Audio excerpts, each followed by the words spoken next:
지난 총선 당시 김건희 여사의 공천 개입 의혹 관련자로 지목된 김영선 전 국민의힘 의원과 명태균 씨에 대해 검찰이 압수수색을 했습니다. 검찰은 김 전 의원이 공천을 대가로 명 씨에게 돈을 줬다고 의심하고 수사에 속도를 내고 있습니다. 박솔립 기자입니다. 검찰이 김영선 전 국민의힘 의원과 명태균 씨, 김 전 의원의 회계 책임자 집을 압수수색했습니다. 명 씨가 운영한 것으로 알려진 여론조사 업체 미래한국연구소도 압수수색했습니다. MBC 취재 결과 검찰이 압수수색 영장에 공천 대가 혐의를 적시한 것으로 파악됐습니다. 김 전 의원이 공천을 대가로 명 씨에게 돈을 건넨 것으로 의심하고 있는 겁니다. 검찰은 김영선 전 의원이 2022년 6월 재보선 당시 창원 의창 지역구에 당선된 뒤 그해 8월부터 올해 초까지 수십 차례에 걸쳐 회계 책임자를 통해 명 씨 측에 9천여만 원을 준 것으로 보고 자금 흐름을 쫓고 있습니다. 명 씨가 윤석열 대통령과 김건희 여사와 친분을 바탕으로 김 전 의원 공천에 관여했고 그 대가로 돈이 오갔는지가 의혹의 핵심입니다. 두 사람을 잘 아는 한 인사는 MBC에 명 씨가 김 전 의원 월급 절반을 가져간다는 말을 들은 적 있다고 했습니다.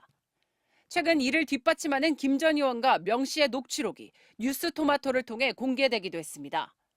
하지만 김 전 의원은 그동안 회계 책임자가 자기 돈 9천만 원을 선거 비용으로 썼다길래 갚아줬을 뿐이고 그 돈이 명 씨 측에서 나온 건지도 나중에 알았다고 주장해왔습니다.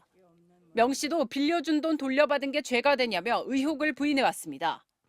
수사는 지난해 말 경남 선거관리위원회가 김 전 의원과 명 씨 사이 수상한 돈 거래를 검찰에 수사 의뢰하면서 시작됐습니다. 하지만 최근까지 내사 단계에 머물다 공천 개입 의혹이 크게 불거지면서 검찰이 강제 수사에 착수했습니다. MBC 뉴스 박솔립입니다. 12구 이태원 참사와 관련해 박희영 용산구청장, 이임재 전 용산경찰서장의 1심 선고가 나왔습니다. 구청장은 무죄, 경찰서장은 유죄로 법원의 판단이 엇갈렸습니다. 변윤재 기자입니다. 12구 이태원 참사 직후 박희영 용산구청장은 MBC 취재진에게 자신의 행적을 이렇게 설명했습니다. 할로윈 데이에 모이는 일종의 어떤 하나의 그런 현상이라고 봐야 되겠죠. 9시에 다시 나와봤습니다. 그때 좀 늘었다는 생각이 들었지. 실제로 박 구청장이 모습을 드러낸 건 참사 발생 44분 뒤인 밤 10시 59분이었습니다. 소방당국이 밤사이 연 6차례 회의에도 참석하지 않았던 걸로 드러났습니다. 서울 서부지법 형사합의 11부는 박 구청장에게 무죄를 선고했습니다. 사고 대비, 사고 임박, 사고 발생 이후로 쪼개봐도 박 구청장의 업무상 과실치사상 혐의를 충분히 입증할 수 없다고 했습니다. 재판부는 구청의 대응 조치가 다소 늦은 것만으로 대처가 미흡했다고 보긴 어렵다며 대규모 인파 유입을 통제 차단하거나 밀집한 군중을 분산할 권한을 부여하는 규정이 용산구엔 없다고 판단했습니다. 반면 같은 혐의로 재판에 넘겨졌던 이임재 전 용산경찰서장에 대해선 금고 3년을 선고했습니다. 다수의 정보보고, 언론보도, 과거 할로윈 축제 치안 대책 등을 종합해보면 참사를 예견할 수 있었던 겁니다. 특히 경찰 당국이 치안 대책을 세울 때 마약 범죄 단속에만 치중했으며 사고 당일에도 경찰력을 집회 시위 현장에 배치해 상황을 관리하지 못했다고 봤습니다. 이번 선고에 대해서 어떻게 생각하십니까? 여러분의 결정을 존중하고 유가족에게 할 말 없습니까? 죄송하고 또 죄송스럽습니다. 참사 유가족들은 구청장에게만 면죄부를 준 건 납득할 수 없다며 반발했습니다. 참사 유가족 협의회는 판결 직후 입장문을 내고 검찰이 즉각 항소할 것을 촉구하며 책임을 끝까지 물어야 한다고 거듭 강조했습니다. MBC 뉴스 변윤재입니다. 김건희 여사 특검법과 최상병 특검법, 지역화폐법 등에 대해 정부가 어제 윤석열 대통령에게 거부권 행사를 건의했습니다. 윤 대통령은 이르면 내일 거부권을 행사할 전망입니다. 구성훈 기자입니다. 정부는 한덕수 국무총리 주재로 국무회의를 열어 김건희 여사 특검법과 최상병 특검법에 대한 제의 요구안을 의결했습니다. 한덕수 총리는 위헌성과 인권침해 우려 등이 제기돼 폐기된 법안을 야당이 또다시 강행 처리했다고 비판하며 부당한 정치적 공세를 내용으로 하는 법률 등에 대한 대통령 거부권 행사는 헌법상 의무라고 강조했습니다.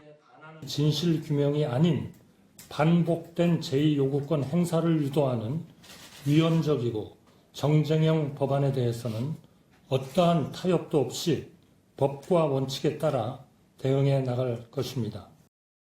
대통령실은 거부권 행사를 기정사실화하면서도 아직 시간이 있다며 법적 시한인 오는 4일 안에 제가할 예정이라고 했습니다. 김건희 여사의 총선 개입 의혹 사건 선거법 공소시효에 맞춰 곧바로 재표결을 하려는 야당의 시간표에 응하지 않겠다는 의도로 풀이됩니다.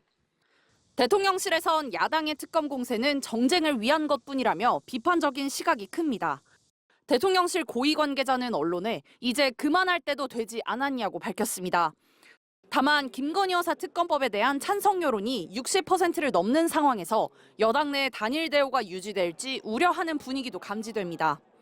한 대통령실 관계자는 제2요구권은 여소야대 국면에서 최소한의 방어권 행사라면서도 여당 내 균열 조짐이 보이니 야당이 계속해서 압박하는 것 아니겠냐고 자조 섞인 반응을 보였습니다.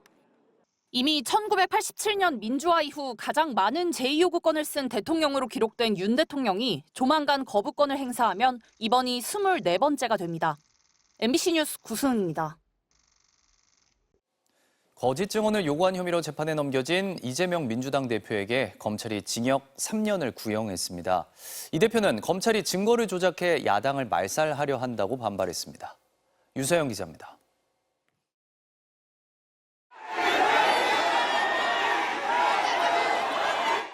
법원에 나온 이재명 더불어민주당 대표는 검찰을 겨냥해 이런 게 사건 조작이자 증거 조작이라고 했습니다.